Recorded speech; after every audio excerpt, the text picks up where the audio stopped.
Baik, selanjutnya saya sedang bersama Ibu Siti Suryanti, guru kelas 2.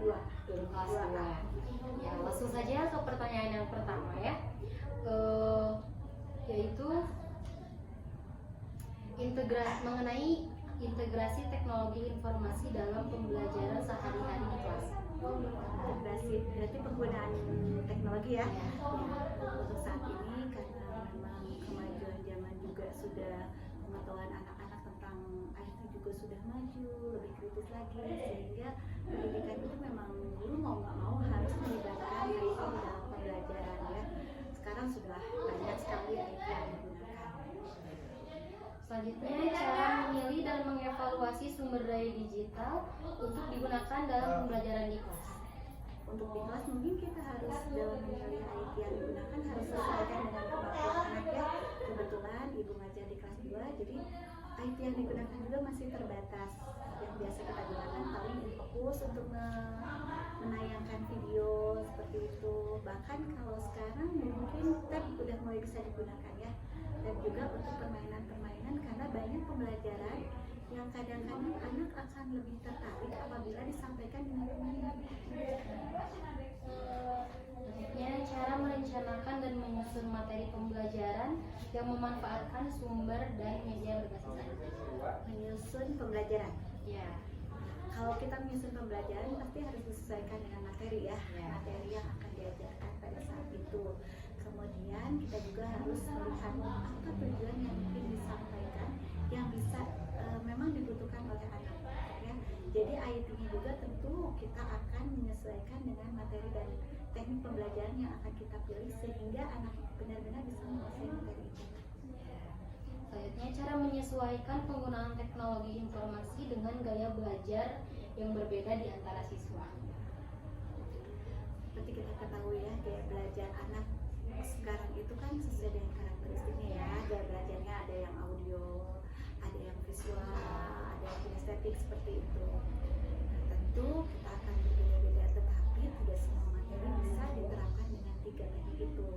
Tapi insya Allah dengan kita memilih yang bisa memfasilitasi semua, misalkan dengan video, kita memberikan pelajaran dengan video itu mungkin untuk yang audio dia bisa mendengarkan ya, yang visual juga bisa melihat, dan yang kinestetik biasanya kita akan memperagakan, nanti si anak bisa melihat dari video itu. Misalkan contoh pembelajaran pada materi kemarin tentang pecahan, sebelumnya kita bisa memperlihatkan videonya dulu, kemudian anak-anak dengan melihat video itu nanti mereka bisa mempraktekannya juga. Nah, untuk kinestetik mungkin dia akan dengan cara dia mencoba dari video itu, mencoba membuat pecahan-pecahannya dari barang-barang yang ada, terutama di kelas 2 itu kan harus konkret ya, jadi dia harus mencoba gitu. Dia sobekkan kertas-kertasnya, dia pilih mana yang termasuk pecahan. Itu mungkin lebih menarik. Ya, motoriknya kinestetik. Kalau yang visualnya mungkin dia mendengarkan ceritanya bisa. Dari cerita itu dia bisa membayangkan, oh iya, yang namanya setengah itu seperti ini loh gitu. Yang namanya sepertiga itu seperti ini. Apalagi yang visual mungkin dengan videonya dia akan lebih jelas lagi gitu dengan film-film itu. Selanjutnya, cara memastikan bahwa penggunaan teknologi informasi dalam pembelajaran mengakomodasi kebutuhan siswa dengan kebutuhan khusus. Ulangi lagi coba. Cara memastikan bahwa penggunaan teknologi informasi dalam pembelajaran mengakomodasi kebutuhan siswa dengan kebutuhan khusus. Dan untuk apakah IT itu dapat memfasilitasi anak gitu ya? Biasanya yang berkebutuhan khusus. Oh, yang berkebutuhan khusus. Insya Allah sebetulnya kita juga kan dalam memilih pasti harus melihat dulu ya, ini anak-anaknya yang seperti apa yang akan kita ajarkan gitu. Jadi kita sudah menyiapkan. Misalkan seperti kalau misal untuk kebetulan kalau tahun kemarin ibu ada yang inklusif ya, memang yang ada kebutuhan khusus. Jadi pada saat pembelajaran biasanya kalau mereka yang berkebutuhan khusus itu kebetulan apa ya, yang nggak bisa diam anaknya, jadi ibu kasih tab, terus yang lainnya ibu ajarkan biasa. Atau pada saat tahun kemarin ibu ngajar kelas 1 ya kebetulan, jadi kalau yang lain itu mungkin di dikte bisa, tapi mereka itu hanya menyusun angka huruf-huruf aja. dibedakan yang itu sih. Selanjutnya, cara memfasilitasi kolaborasi antara siswa menggunakan teknologi informasi dalam pembelajaran. Memfasilitasi siswa dalam berkolaborasi. Ya. Biasanya maksudnya supaya anak-anak nanti bisa aktif semua mungkin ya. Ya itu ya, biasanya ibu memilihnya tidak hanya dalam satu pembelajaran itu, tidak memilih satu metode atau satu alat saja. Misalkan kita bisa seperti, kita kembali satu aja ya, RPP yang ibu bahas kemarin itu, misalkan dalam pecahan itu ibu awalnya kan menayangkan video, kemudian setelah video itu anak mempraktekannya, kemudian setelah itu anak mengerjakannya dalam bentuk tulisannya, dalam bentuk medianya itu kertas ya, medianya kertas di LKPD. Nah ini jadi semua anak bisa ikut berperan di sana. Jadi tidak hanya satu atau beberapa anak yang dia berperan aktif dan lainnya dia tidak, semuanya bisa. Jadi semua dibagi-bagi peran yang sama. Coba kamu nanti yang ke depan yang bisa membacakan hasil percobaannya, terus ada yang menulis yang sebagai sekretarisnya, walaupun kalau di kelas 2 nggak disebutin sekretaris, nggak jadi, tapi tetap ini yang tulisannya bagus, tapi kamu yang nulis nanti siapa yang akan membacakannya di depan. Media berbasis IT apa yang pernah digunakan dan sering dalam pembelajaran? Infokus. Kalau jelas biasanya Di PPT seperti itu. ya, ya gitu. Contoh inovatif tentang penggunaan teknologi informasi untuk membuat pembelajaran lebih menarik. Contoh inovatif. Mungkin permainan ya.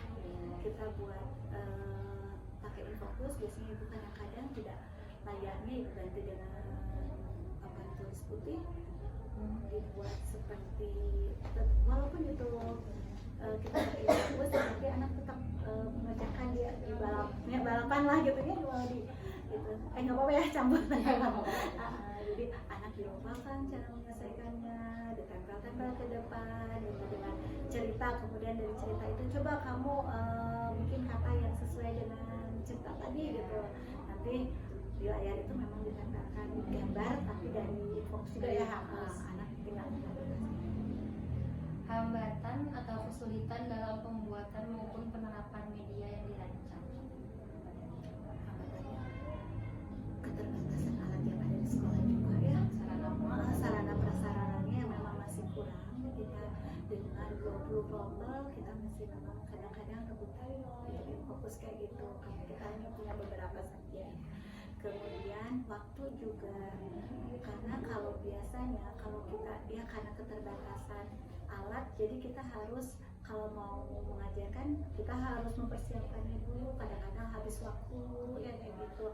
Apalagi untuk anak-anak yang kelas rendah, mereka itu untuk bisa anak terjun di dalam pembelajaran langsung itu kadang agak sulit juga, entah karena instruksi yang kita berikan kadang-kadang anak-anak masih ya main-main mah gitu, ya gitu. Kalau kita Kira-kira solusi dari kesulitan dan hambatan dalam pembuatan maupun penerapan media, harusnya ditambah ya, ya. harusnya itu ditambah alat-alatnya. Ya. Ya itu sebetulnya, tapi kita juga bisa lebih kreatif lagi, mungkin mencari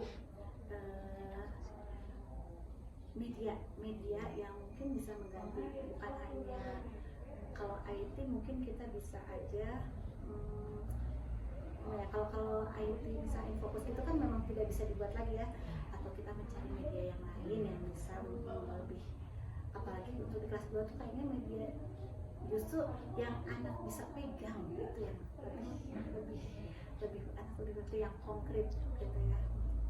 Ya tapi kalau misalkan video juga masih tetap itu video lebih menarik buat anak-anak.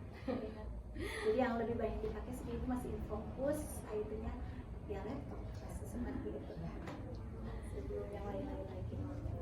Baik Ibu, sekian pertanyaan dari saya. Terima kasih Ibu atas jawabannya, atas waktunya. Mohon maaf mengganggu waktunya. Wassalamualaikum warahmatullahi wabarakatuh.